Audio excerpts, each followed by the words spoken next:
I'm Captain Logan. And I'm Vince! And it's time once again to Recommend things! wait for it. Go. Alright. I'm going to recommend, if you're surprised by this, you're crazy. I'm going to recommend this Stay Puft Marshmallow Bank.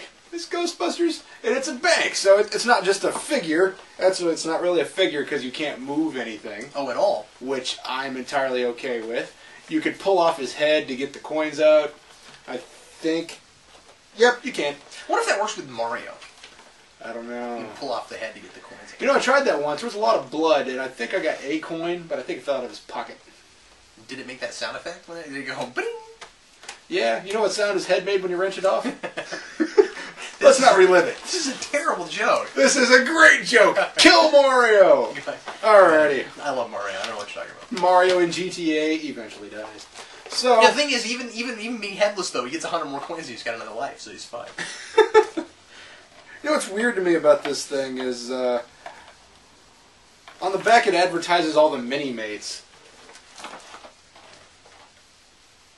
Like, why? Why mini-mates on the back of the Stay Puft Bank? I mean, I suppose it's probably not a big line of banks. They probably put out the Stay Puft Bank and they're like, well, we have to advertise the other things. They show the other two they made. So they have a Slimer one and they have a logo one. That's it. Which I suppose maybe I should mention, this is the variant. So he's sort of this pinkish orange because it's supposed to be the end of the movie when he's exploding. And if you haven't seen Ghostbusters and I've ruined it for you, go watch it. What are you doing? Get off your chair and go watch it. So and you know it's supposed to be that way because you can see his eyes. The difference is Stay Puft usually looks like this, and right here he looks like this. So. Yeah, I don't really have a lot to say about this guy. That's Vince's default facial expression, too. Yeah. I told him 5 years ago that his face was going to get stuck that way, but he didn't listen to me. Yeah, and now it's there.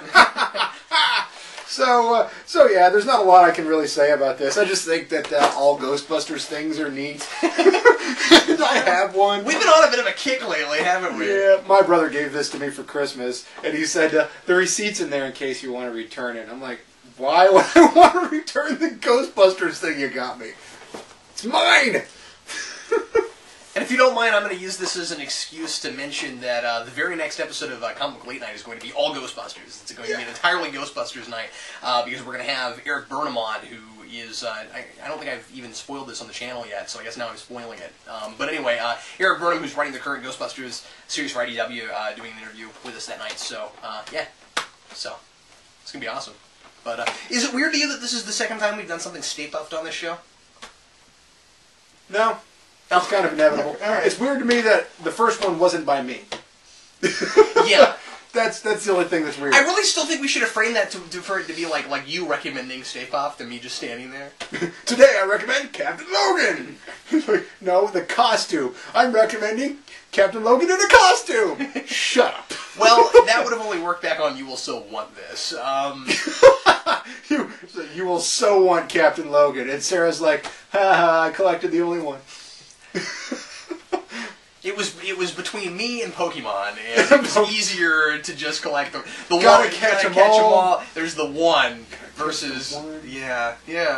It's not as catchy. Well, it's not as catchy. Anyway. Gotta catch the one, and then Jet Li's like, ha ha. Anyway, this has gotten entirely out of hand. Today, I'm going to recommend something entirely different. I'm going to recommend Danny DeVito's Renaissance Man. Oh, I love that movie. This is a great movie. This is one of my favorite 90s comedies, and my wife...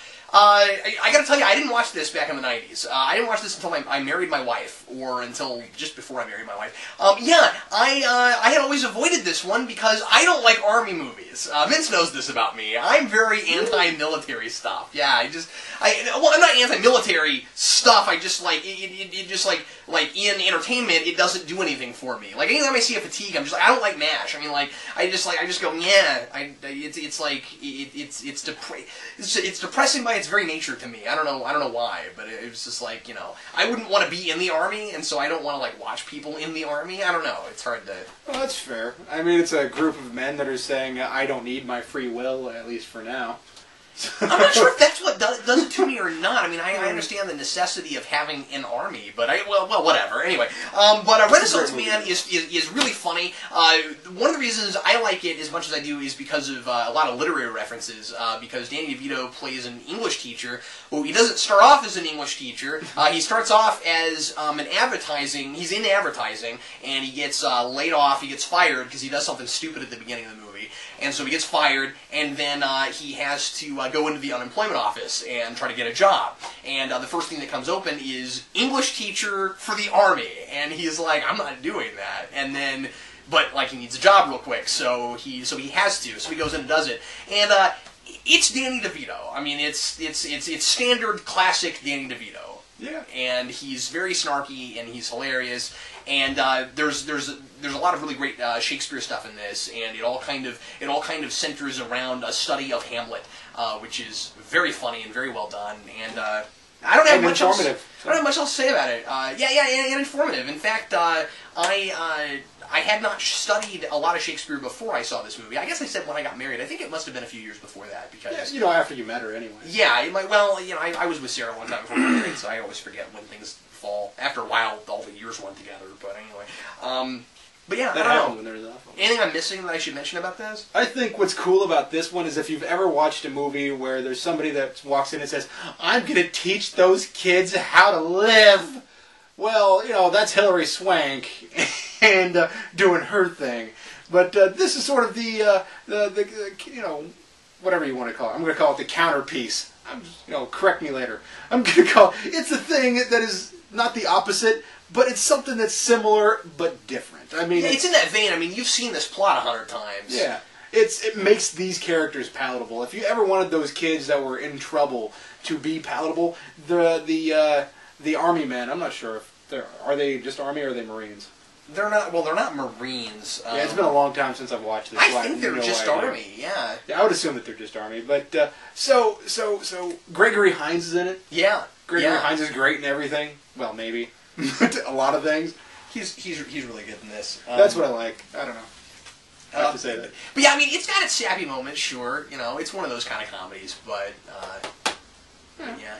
But the sappy moments have some sort of emotional weight. I mean, they're fun. You mentioned movies where other people go in to try to change hearts and minds of kids. Like part of what's good about this is, and part of what makes this work for a comedy is that he doesn't want to do it in the first place. So he being the protagonist, he has to learn along with the kids. But I see it as almost like the male equivalent of Sister Act. If that makes any sense, it's kind of Sister Act except with Danny DeVito. So do you like Sister Act? Not Catholics. I love Sister Act. Me too. What's wrong with Sister Act? Nothing. I like it. I don't know. I would be surprised if you could like this and not like Sister Act. Seems like they're kind of similar. Like whatever. I didn't think about that until you mentioned that other thing. But yeah.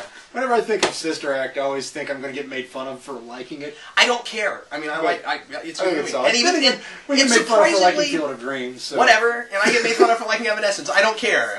But shut up. You like Evanescence too. I do. But in fact, weirdly, Sister Act is one of those few things where even the sequel was not bad. Yeah, I like the sequel. Not as much as the first one, but I like the singing more in the second one. Well, thanks a lot for watching us recommend things. Yeah, that boy could hit a high note, man. Yeah. Yeah, if you haven't seen Sister Act, go listen to the movie. I haven't seen that in so long. Yeah, Sister Act 2. That kid could hit a high note. See, I've seen the first one lots of times, but I've only seen the sequel 2 or 3 times, so I don't remember that. Well, whatever. Thanks a lot for watching us recommend things. We'll recommend something for you once again next week. I'm Captain Logan. And I'm Vince. See you later.